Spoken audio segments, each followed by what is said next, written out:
Our friend of the neighborhood, Mary Shen Barnidge. Welcome, you're on the air. Hello, Mary. Mary? Hello, can you hear me? I hear you fine. How are you doing? You're a little staticky over there. Oh, there, now you're good. Okay, well, that's what happens when you live with an L train in your backyard. Okay, it tends to foul up the wireless a little bit. Well, it's fine. Mary has been our guest for the past couple of years that we have been doing our New Year's specials. She's calling, since she mentioned the L Train, of course, from Chicago, where she has been one of their absolute leading theater critics for, gosh, must be about 40... How many years has it been, Mary? Okay, well, I started in '89, so it's over 25 years. Wow. I didn't realize you started after I did. I thought you've been doing it even longer than that. Were you ever at the Chicago Tribune? Oh, no, not the dailies. I started at the Reader and... Reader, that was it, yeah. Okay, the Reader, and then went on to Windy City Times with a couple of other little papers along the way. Cool. Well, yeah, and now you're still with Windy City Times. Yes. And last time you mentioned there were one or two others that you were writing for as well. Okay, well, I write feature stories for a website called theaterinchicago.com. Theaterinchicago.com. Yes. So those you do features for in the Reader, you review 2 shows a week, generally. That's her. Yes, okay, well, at Windy City Times, I usually do 2 a week. Sometimes more, and around this time of year when all of the other critics are basking in Mexico or going out of town or sleeping on rice bags in the pantry at their family's home, I'm pulling the Bob Cratchit shift, and so reviewing a lot more. Which I guess is good. I mean, it's what you do anyway. Do you still, even at this point, go to like 4 or 5 shows a week? Okay, I try to.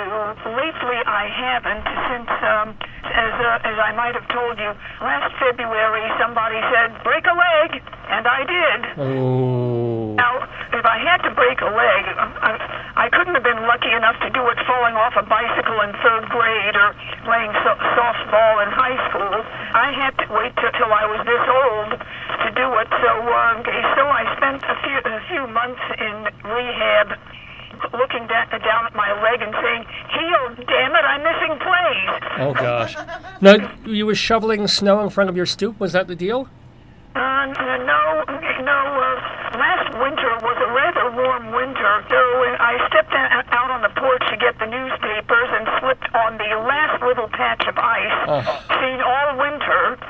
And instead of a nice clean pratfall, I landed at an angle and struck it with the side of my leg. Though actually this loops around to how long I've been reviewing, because I was hollering at the physical therapist, saying, how could this happen? I was raised in Southern California, out in the desert. I was soaking up vitamin D. I have incredibly strong bones, and then somebody pointed out that for the last 25 years, I've been working at a job where I never leave the house until after sundown. Okay, and I said, that vitamin D doesn't last forever. So now I'm taking my vitamin D in a daily pill and reminding myself that the bones aren't quite as strong as they used to be. Wow. You were out of commission for about 3 months early in the year, right? But then you started going, I was out for about 5 months. Ooh, yeah. Once I got home, I realized that I couldn't just pick up where I left off, so I did what they told me, and when I got home, I didn't go out to plays for a little while. Then went out to plays in first-floor, ground-level theaters. Yeah. Oh, right. So you could at least... I was working my way up to the long stairs in the den, and at other theaters where if it was a steep ramp into the theater, I asked if I could go in through the dressing room, where I wouldn't have to be climbing up and climbing down. And when you've been reviewing as long as I have, apparently people trust you. I told them if I don't know what a naked actor looks like by now, I shouldn't be doing this job. So they let me go through the dressing room, and the actors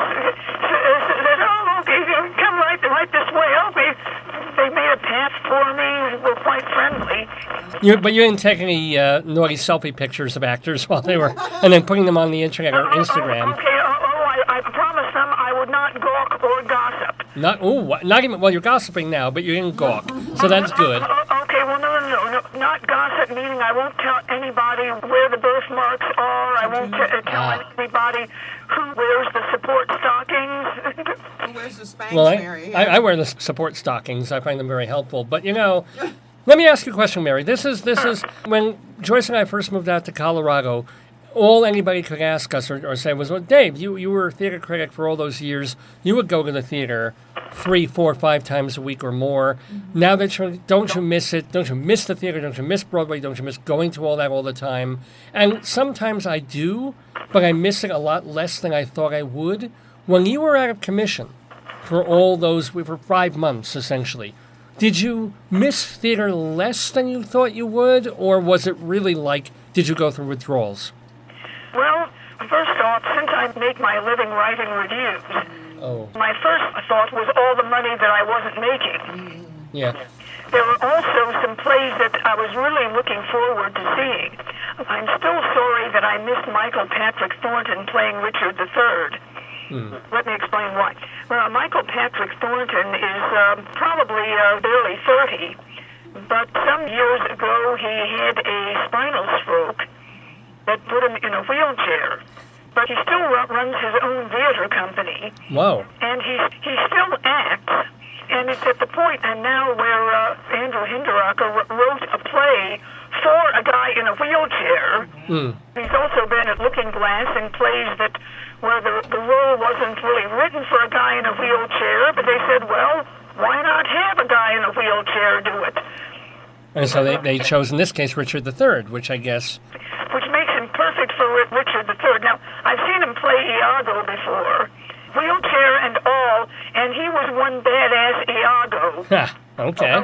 He had little weapons hidden in that wheelchair, and Davey, with the right fight choreographer, Stephen Hawking could kick your ass. Well, I don't know how you even take that, Mary. How did you know that was David's bumper sticker? Okay, with the right fight director. Okay, well, at any rate, okay, so what was so spectacular about him doing Richard III was that the Rehab Institute of Chicago was in on it, and they had him walking in one of those exoskeleton suits. That must have been so cool. Okay, it's sort of like like in Transformers. Okay, where essentially he's wearing a metal cage that walks with him in it. Whoa. And okay. I really wanted to see that, but for the entire run, okay, I was doing donuts in a wheelchair, okay, at a rehab center myself. Hey, Mary, let me ask you a question. Joyce came up with an interesting question. So much of New York theater now is, and London West End theater, is videotaped for various purposes. Either they've got them at the Library of Performing Arts, or they're putting them on TV now, or great performances, or putting them in different, or live streaming them. Is Chicago catching up with that at all? So stuff you don't see you could, or stuff you wanted to see you can see again? Okay, not that I know of. Okay. I mean, okay, most theaters do videotapes of performance strictly for archival purposes. Right. Mm-hmm. Those are like stationary cameras. Okay, they aren't movies. No, I understand that. I mean, that's what New York has been doing for many years. The Lincoln Center Library of Performing Arts will tape virtually every Broadway show, and has been for like 2 or 3 decades. But you got to go up to the library on 65th. Street in Manhattan and reserve it, and you can't take it from the library, because of union rules and all that. So that is very different from, a 3-camera, 5-camera, movie-like real presentation. I know that's different. Yeah. I know it's different from the whole Lorne Michaels. Yeah. Right. Well, or the Peter Pans they've been doing on TV, or the Grease and the Hairspray and all that. Hey, did you see any of those? Did you watch any of the movie, the musicals that they did this year or last year? Okay, I did see Hairspray. Okay, I was out at a play the night they did the Rocky Horror Show, but I looked at a couple of the video numbers on my computer afterwards. And Adam Lambert makes a great Eddie. Okay, cool. Did you like Hairspray? Okay, yeah. Okay. For a television studio, they cut it down very well, and they realized that they couldn't possibly do the right kind of setting, so they did a claymation setting. Oh. So it was very well conceived, very well put together. Now, speaking of things that are well conceived and well put together, a lot of times on our New Year's shows, we ask you what were a couple of the best shows that you saw in Chicago this past year. I mean, you did get to see 7 months of theater, if not 12. So, what were some of the really good things that you remember from this past season? You're probably looking for homegrown Chicago productions. Well, yeah. Touring would be interesting, but I think tell us about what's happening in Chicago. Okay. Well, the shows that I remember. Okay, or things that I remember about it. Okay, it is Chicago is the home of the oldest working equity actor in America. Mike Nussbaum? Well, yes, okay. I've seen 2 plays with him in it, and he's got another one opening up in a month or so, and he's 93 now. Oh my gosh! And for Bakersfield, Miss, he had a walking stick, but and they had to cut the big knockdown, drag out wrestling and grappling fight scene. Well, yeah, but he's still he remembers his lines. He can walk around okay. He's good up there. You're not just okay. Yeah. He is okay. A bit of gossip. Another actor told me he does 50 push-ups in the dressing room before every performance. Whoa. The thing is, he starts 4 hours earlier, but still. David is doing that right now, Mary. Yeah. Point is, do you know how many actors in this city couldn't do 10 push-ups if they tried? Oh, I hear you. I know. Although actually, Chicago has that reputation for being so physical and visceral. I imagine that most Chicago actors actually could, because they're used to getting throwing chairs around and stuff. Yes. Okay, yes. Okay, well, as it is, the big fight scene in Bakersfield Mist was converted to what David Woolley calls a fur and feather fight, where people throw everything in the room at each other. Whoa. Okay. So what are some of the other things that you really liked this past season in Chicago theater? Okay. Well, since you've caught me in the middle of writing reviews, I have to stretch back for remember more than a couple of weeks. There's a wonderful production of In the Heights. That extended 4 times. I was sending everybody to it, saying there are 2 Lin-Manuel Miranda musicals playing in Chicago, and this is the one you can see before Labor Day next year. I mean, here's a question, because I've seen In the House a couple of times, and it's really good. It's really entertaining. Have you seen Hamilton yet, or it's just been in New York? You haven't had a chance to see it. I haven't seen it because when it opened here in Chicago, only the reviewing critics got tickets for the opening night. Oh, yeah. Since the theater editor at Windy City Time naturally had snatched up that slot for himself, I still haven't seen Hamilton. Okay, because I was wondering if Hamilton was that much better than in the if he made this incredible leap talent-wise. Well, I've already heard, naturally, that our Hamilton is better than the one currently playing in New York, but you would have expected that. Well, yeah, that everybody feels so much better about their own homegrown or sit-down productions than... But the thing with In the Heights is that In the Heights is the reason that there was a Hamilton. In the Heights, okay, hadn't made everybody say, whoa, this boy's got something. There probably wouldn't have been a second play. It's sort of like when Rahm Emanuel was first became our mayor. Okay, a lot of the publicity, okay, around him, okay, said that the first date where he asked out the woman who would become Mrs. Rahm Emanuel. Oh. The first date he took her on was to a play down in Pilsen. Nice. Which set us all trying to remember what theater companies they were located in Pilsen back then, and what was the play that made this woman decide to go with him on a second date. Oh, thereby making history. Oh man! All right. Because this would have been back in the '80s before the hipsters took over Pilsen. Oh well. So we're trying to figure out now what play did he go to? Ha. So what are other plays that you went to that you really liked? Let's see. Well, Brainy plays. Okay, Davey.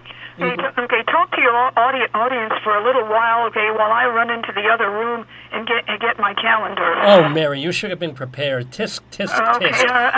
Exactly. It won't take but a minute. I'm walking a lot more agilely now. Thank God. Yeah.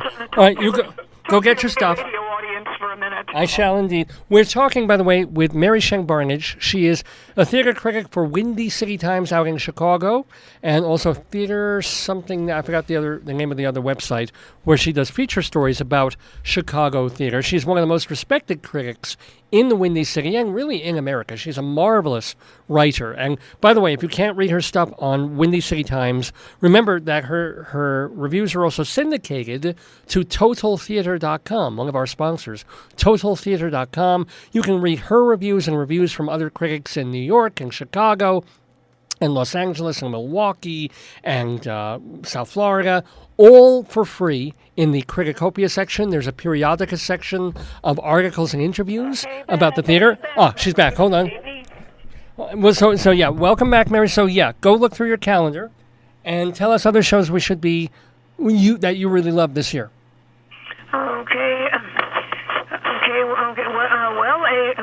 A recent show was something. No, it wasn't a musical. It was called Miss Bennet Christmas at Pemberley. Yeah, you posted that just about 2 weeks ago, I think. That's a recent one. Yeah, at the end of November. Okay, it's a wonderful sequel to Pride and Prejudice. Uh-huh. And it gives the bookish Mary Bennet her due. Uh-huh. Let's see. Okay, going back a little farther. Okay, there's let's see. Okay, Joyce, no. Okay.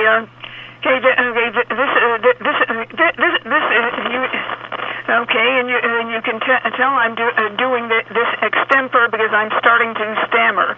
But apologize to your radio audience. Oh, it's fine there. But a very Chicago play was something called Chops. Okay, which essentially is three guys, a girl in a bar, and they're all talking very fast, and they're all trying to put one over. Okay, essentially it's second generation David Mamet. Okay. But it's lots of fun. The Babes with Blades fight troupe. Oh, they're still around. My God, you've been talking about them for years. The Babes with Blades. Oh yes, okay, but now they've got people writing real plays for them. Okay, they did a play called Promise of a Rose Garden, which was about women in the Marines.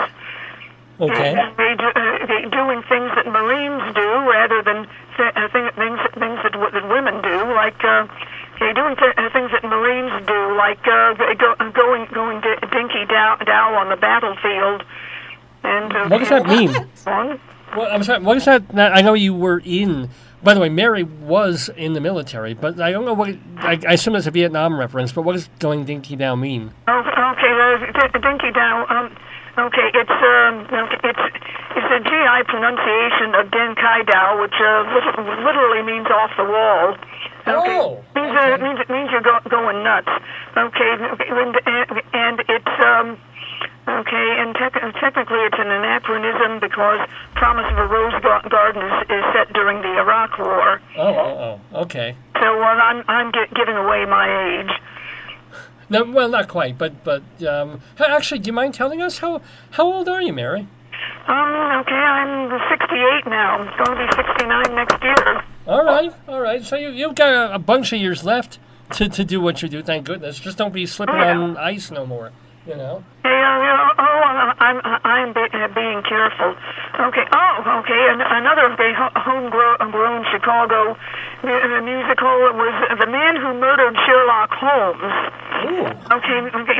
Now, the score is by a woman named Julie Shannon, who wrote The Christmas Schooner and died a couple of years ago. Oh. Okay. So how did she end up writing a new score? Okay. She and John Rieger, who's another very big name in Chicago musicals, okay, had been working on this during her last days, and they brought in Michael Mahler to try and finish it, and so it finally premiered. Oh wow! And it was good. Yes, okay. Now, the man who murdered Sherlock Holmes, of course, is Sir Arthur Conan Doyle. So in this story, Sir Arthur leaves London because everyone is after him to resurrect Sherlock Holmes, and so he goes out to the country. And the ghost, the imaginary Sherlock Holmes meets up with him, and together they solve a mystery. That sounds really cool, actually. Okay, it is. Okay, and Julie Shannon wrote wonderful melodies. Nice. Okay. Was what would you say is like the best performance that you got to see all year in Chicago? God, Chicago is, Well, it's a great actor's town, of course. Okay, well, of course I'm immediately thinking about Steppenwolf, because everybody thinks about Steppenwolf. But actually, it's hard to single out a single actor because Chicago is also known for its ensemble work. True. So looking at things I've seen, there was a production of Man in the Ring. Christopher, what's his name? Who wrote the Shadow Box? Oh, Michael Christopher. Yes. Okay. This is a boxing play. Mm-hmm.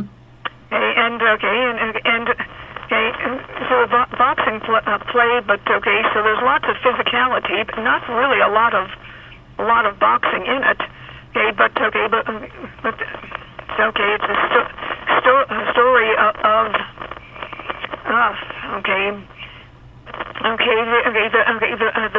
the boxer sometimes. Take a breath. If anybody in your audience is a boxing fan, you know immediately who I'm talking about. Okay. He was pitted in a match against an opponent, who really wasn't in shape for fighting, and who,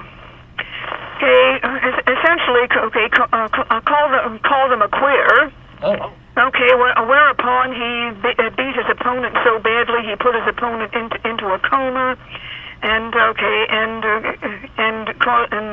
he died. Well, that's Bowman Mancini and Bobby Chacon. Warren Zevon wrote a song about it, no? Or is that another era? Another era. Okay. But the point is that the man in the ring, court theater did it, and usually court theater does not nice, polite classics from the repertoire. Okay, court theater seems to have written into its mission statement, "We will not stir the blood." But this was an exception. Okay, this definitely stirred the blood. It sent people out.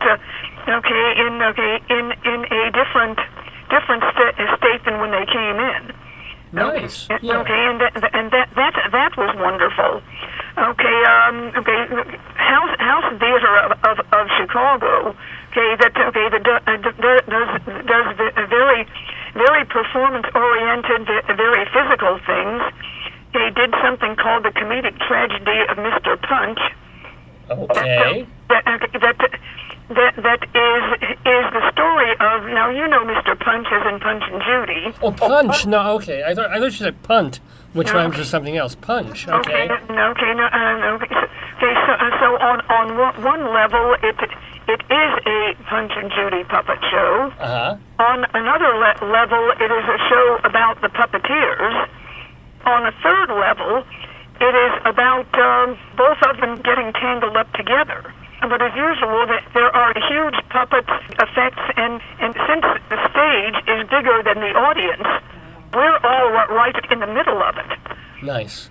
Yeah, and you have a thing for one of the shows that you took me to, and this is going back, oh my gosh, probably about 20 to 25 years now. I mean, we're talking late 80s, early 90s when I first went to Chicago, and Mary took me around to a bunch of shows and showed me the ins and outs of Chicago theater. And one of them was a visceral boxing play. Unlike, since then I've seen Rocky in New York and some other plays like it, but back then it was something.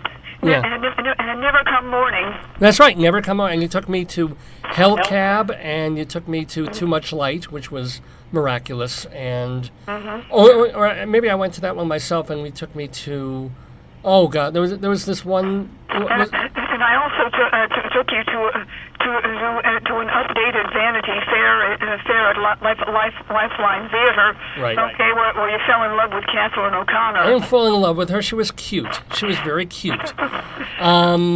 But and there was this other one. There was this one that was really out there. Was it Torso? There was violence and nudity and cursing and insanity. It was just nuts. Was it called Cannibal Cheerleader? Yes. Okay.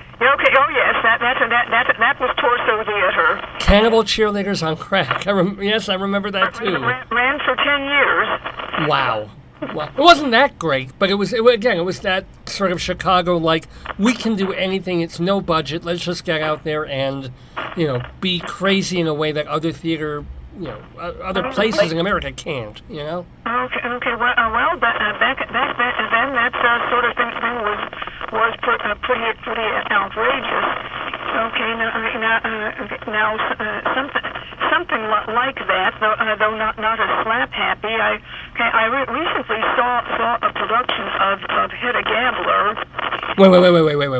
Wait. We just went from Cannibal Cheerleaders on Crack to Hedda Gabler, and yet you're putting them in the same genre? This Hedda Gabler, for one thing, it has an all African-American cast.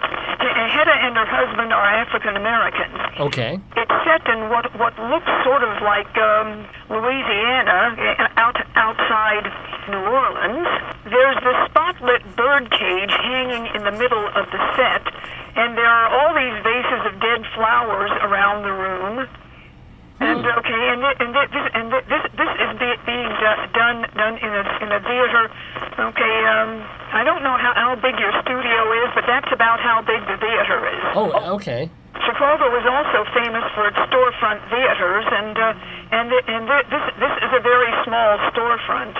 Well, actually, Hedda Gabler is a pretty small cast, so it's a doable show in a small space. You know. Well, not all that small a cast.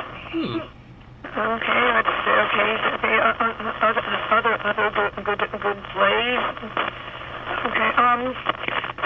Well, recently some developers knocked down a big building, a couple blocks away from my house, and in doing so, displaced 3 theater companies. Oh, geez. Okay. Straw Dog was in a loft in the building, and so they just couldn't do anything. Except leave. Mary Archie was in a building right next to the building being knocked down. But it was also way up on a second floor loft. Okay, and Oracle Theater was on the first floor and was technically one whole storefront away from the building being knocked down. Okay, but the construction people wanted to use their building as headquarters for the whole project. So the Oracle was sent packing too. So did all these 3 theaters call it quits? Oracle, Mary Archie, and okay, well, Mary Archie calls it quits because Rich Katofsky has been running it for 30 years, and he just kind of decided, that maybe he wants to do something else for a while. Now he's still acting. He's still acting. It's just that it's he hasn't got the responsibility of the whole company. Okay, Straw Dog found itself temporary quarters in Factory Theater's new space way up on Howard Street. Okay. They were way up by the city limits. Okay, only a few blocks farther west than the old Wisdom Bridge back in the 70s. Oh my gosh, yeah. Okay, I think you were once at a theater critics conference in Chicago where we saw The Great Gatsby up at Wisdom Bridge. Yeah. Okay. And I was in the van with the rest of you guys, and you didn't know where we were going. You just knew the van kept going and going. Yeah. And every time you looked out of the window, you saw another theater. That's what Chicago is like. And what about Oracle? What happened to them? Well, Oracle did the Hedda Gabler. Oh, so that I they just described. Was planning on continuing in the old Signal Ensemble space, because the Signal Ensemble decided that this last year that all of their actors are being pursued for projects elsewhere, and so they said, well, we're all going to keep doing theater, but we don't have to do it together anymore. So they disbanded, and Oracle took over their space way over by the Ravenswood L tracks. Last questions for you about Chicago theater. Now, last year, or maybe it was 2 years ago, we were talking. It was just a horrible year because you were losing so many, like a bunch of artistic directors and major actors there just died one after the other. This year wasn't like that, but there was you had a scandal out there this year. Some theater company, some artistic director was being naughty or something. Davey. Okay, I will get to that. Just let me just finish off. Sure. Okay, with the theaters being moved. Okay, something else that has caused a couple of theaters to just recently decide to shorten their season next year. Oh, what? Okay. Well, we've got this baseball team here. You see. Oh, of course. We've got this baseball team that hasn't won a World Series in over 100 years. And this year it did. This year it made the playoffs, okay, and it won. Okay, so while it was in the playoffs and getting closer and closer to the big one, okay, I would be in theaters with like 10 other people in the audience. Well, yeah, I understand that. All the theaters took a big hit in the wallet. But why didn't they just either cancel for that week or two, or just, I mean, because the playoffs and the World Series, or, you know, move their shows or make it a week later, or they just couldn't do that? Well, Davey, the thing with sports playoffs, okay, is that every game determines whether or not there will be another one. Well, you know there are going to be at least 4. Okay. Of playoffs in the World Series. Okay. Okay, but nobody in Chicago knows if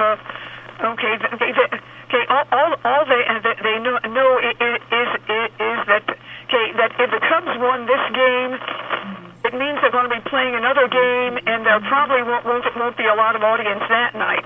Yeah. Okay, but they don't know what will happen at the game after that. Oh, for sure. I know. And also, whoever ever thought so many people who go to the theater would be staying home to watch the ball game. Oh, well, when the Cubs are making the playoffs in the World Series for the first time in, like, ever, you know, you got to figure the theaters would take. You got to figure the actors would want to just stay home and just cancel the show instead of going on, you know. Okay, yes, okay, and I remember the next to last game, okay, what was the night that Andrew Hinderocker's The Magic play opened at the Goodman. Okay, what a lovely little play by the way. I hope it goes to New York soon. But or somewhere else. But that night, people were told to turn off their cell phones. And then, as part of the play, the magician tells them to turn them back on, to just text a message that gets printed up on an onstage screen, and so forth, and then turn them off again. Okay, well, people obediently turned off their phones. But the minute curtain came down, if you looked out at the lobby, there were people lined up 3 deep by the Goodman's French windows, all with their phones out. Well, yeah, of course. So we just have like another minute or two before we got to get to our next New Year, our big countdown thing. So tell us very quickly about, and we don't even have that time. It's like 10:58 already. So very quickly then, what do you hope for in Chicago theater in the year ahead?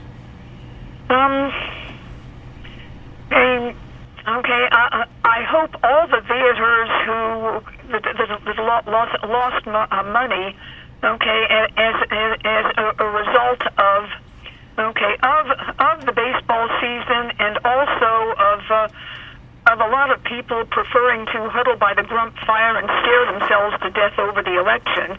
I hope all the theaters recoup their losses, and the audiences come back to them. Since what we can all remember, is that art endures. Ars vitrix. That's Latin for art endures, and only art endures. I hope you're right. I think you might be right. You know, come to think of it, I mean that's what comes down to us from the ancient Greeks. Not much else. So yeah.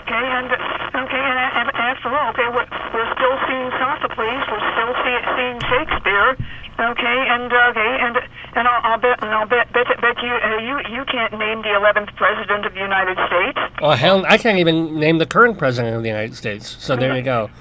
That could be because it's almost 11 o'clock here. I'm going to tell everybody it is just about 11 o'clock here Mountain Time, which means that it's almost midnight Central Time. So, Mary, hang with us to count down the Chicago New Year. We're going to play a little countdown for everybody. and then we'll wish everybody a big Happy New Year in the central part of this country. So, ladies and gentlemen, it's a Dave's Gone By New Year's special here. And let's get that countdown going. Here we go. Get ready for the boy. countdown. 10, 9, 8, 7, 6, 5, 4, 3, 2, 1. Happy New Year! Happy New Year, everybody! Happy. Happy New Year. I can hear fireworks going off by my house. Wow, okay. I hope they're fireworks and not guns, considering it's Chicago, you know. No, I would recognize gunfire. I'm close enough to the lake. That's where they're probably setting them off. Wow. You have, as always, set off fireworks about art and theater and culture in our hearts, and we're always very, very happy and proud to have Mary Shen Barnidge with us in the neighborhood, especially on these New Year shows. So, Mary, I want to wish you a much healthier, much more active and happier 2017. Joyce is pointing at something. Hold on, she's playing. What is she playing? Here we go. Here's some Auld Lang Syne. Not sure if you can hear that playing, but anyway, Mary, so really, yeah. Have you ever heard the song from The Hostage that uses that same tune? No, Brendan Behan's The Hostage? I didn't know. No. I'll see if I can find a video for it, since I don't think I can sing it over the radio.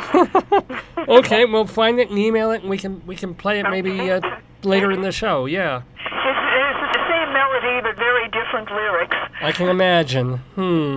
Well, Mary, it's been absolutely a delight talking to you. Remember, folks, that you can read her reviews in Windy City Times. And what was that other website for your articles? It was Theater Now Chicago? Theaterinchicago.com. Theaterinchicago.com. So, Mary, most... If you want to know anything about Chicago theater, what's playing, what's good, what's bad, go to that website. It is a guide to Chicago theater. Well, so are you, Mary, and that's why we're always proud to have you in the neighborhood. Much happiness and much health, for gosh sakes, in 2017. Thank you so much for being with us. Okay, and thank you, and we will talk later. God willing. Okay. Okay. Bye-bye now. Mary Shen Barnidge, one of the absolute best writers about theater in America, and she specifically writes, of course, about Chicago theater, with us in the neighborhood, celebrating our 2016 going into 17 New Year.